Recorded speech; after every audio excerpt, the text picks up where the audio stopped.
Hi everybody, welcome to Ecodriver. My name is Helmut. Today we go out onto the Ecodriver loop with the Fiat 500 electric. This car is definitely a city car. It's small in size and weight. 1,290 kilograms, 2,838 pounds. We have here the version with the bigger battery, 42 kilowatt hours gross, 37.3 net. The motor delivers 87 kilowatts, 118 horsepower. The loop we're doing is our usual Ecodriver loop, 75 kilometers or 46 miles long. We're going out of town and then start a climb, which elevates us around 360 meters, 1100 feet. Followed by a hilly section and then a descent. All three are around 6 kilometers, 4 miles long.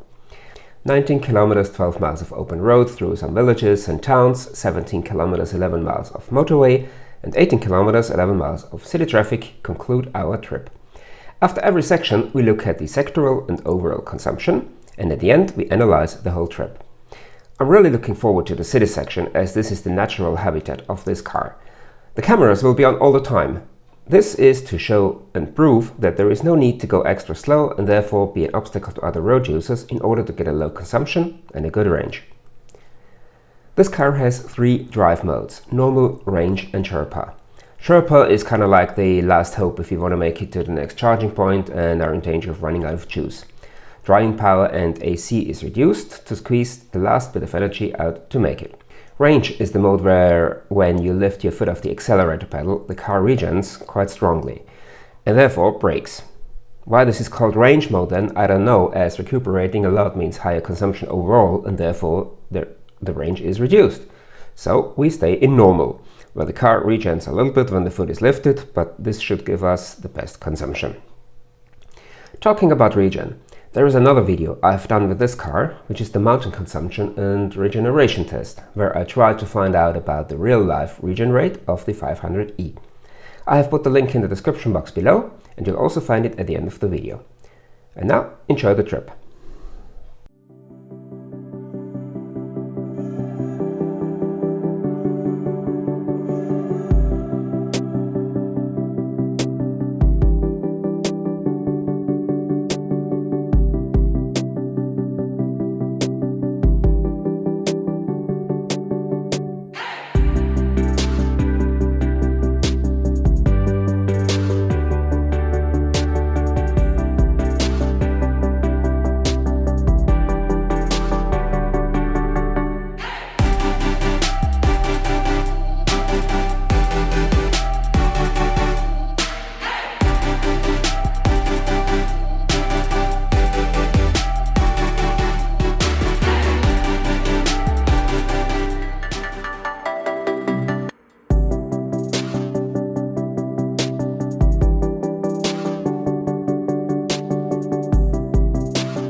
You probably noticed that at the beginning of our trip there was a wrong unit on the display, kilometers per kilowatt hour.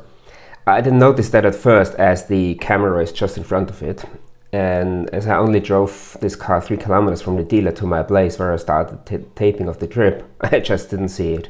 But after a short stop I managed to change it, and now you see kilowatt hours per 100 kilometers. At the end of the climb we see here 29 of it.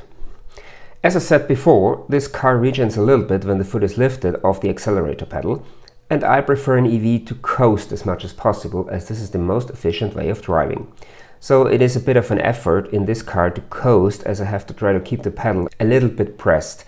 Some manufacturers allow a full coast mode, and those are the ones you can really get low consumptions with. Here it's a bit of a nuisance, always having to keep the foot on the pedal. At the hills I always try to what I call play with the road, what you can compare with a roller coaster, using the momentum you gain on the way down to cover either a flat section or taking it into the next hill, avoiding acceleration there, maybe even reduce the speed a bit and on the way up, and only accelerate once the road flattens.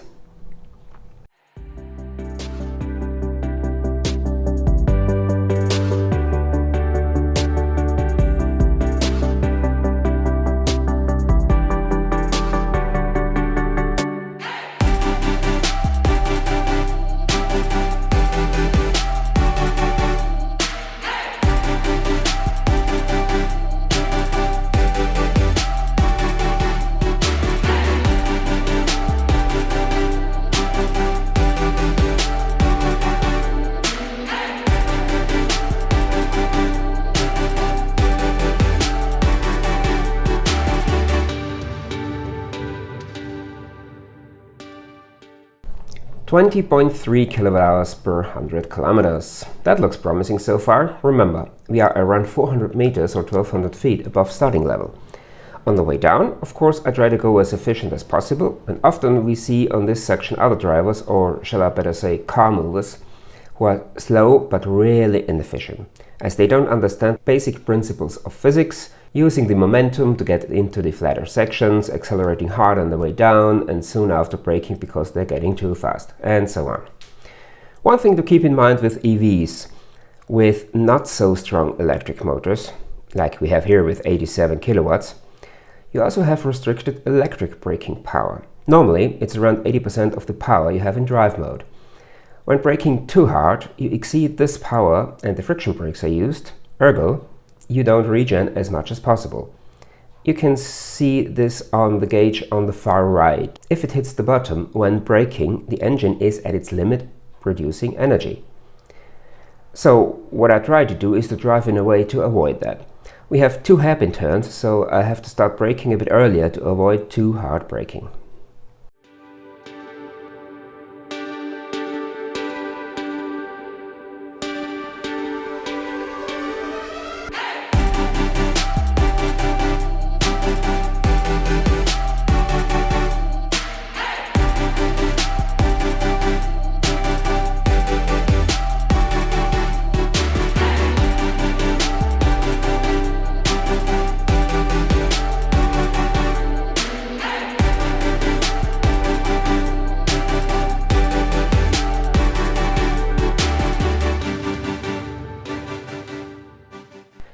At the end of the descent, we have 10.5 kWh per 100 kilometers.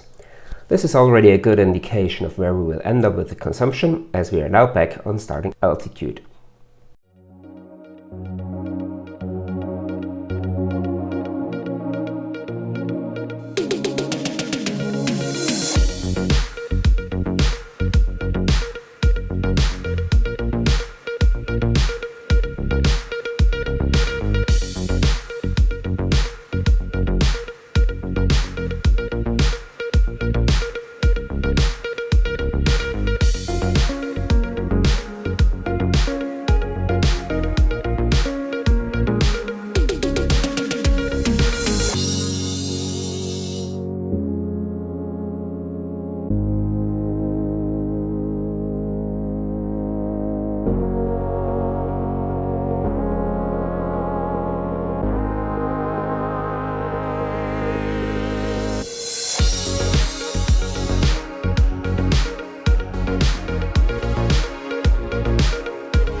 .6 kWh per 100 kilometers after the open road section. That's very satisfying to stay below 10 kWh. On the motorway, there's a general limit of 100 kilometers an hour, 62 miles per hour. However, EVs are exempt from that. So in theory, we could go 130, but for comparison and efficiency reasons, we stick to the 100 with the rest of the traffic. As going 130 would mean we just jump from one queue of cars to the next, and the time gain would be minimal, but at a cost of much higher consumption.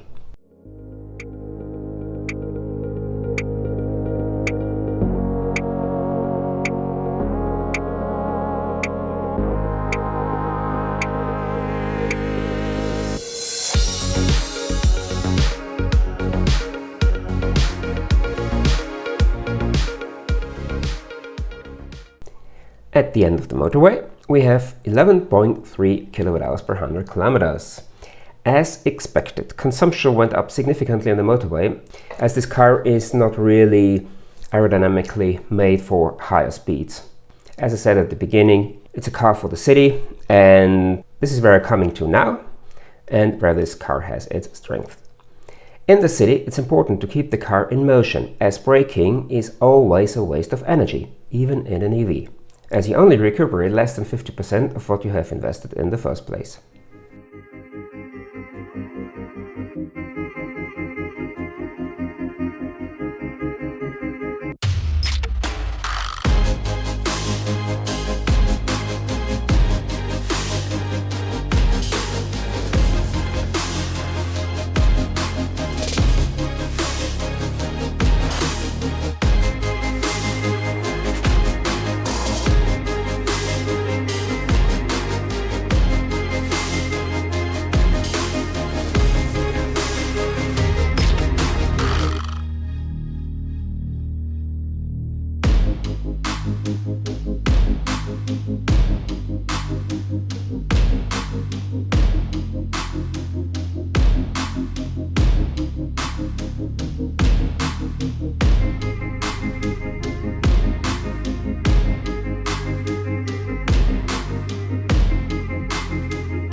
(10.9 kWh per 100 kilometers at the end. Well, below 11, that looks good. And now the details.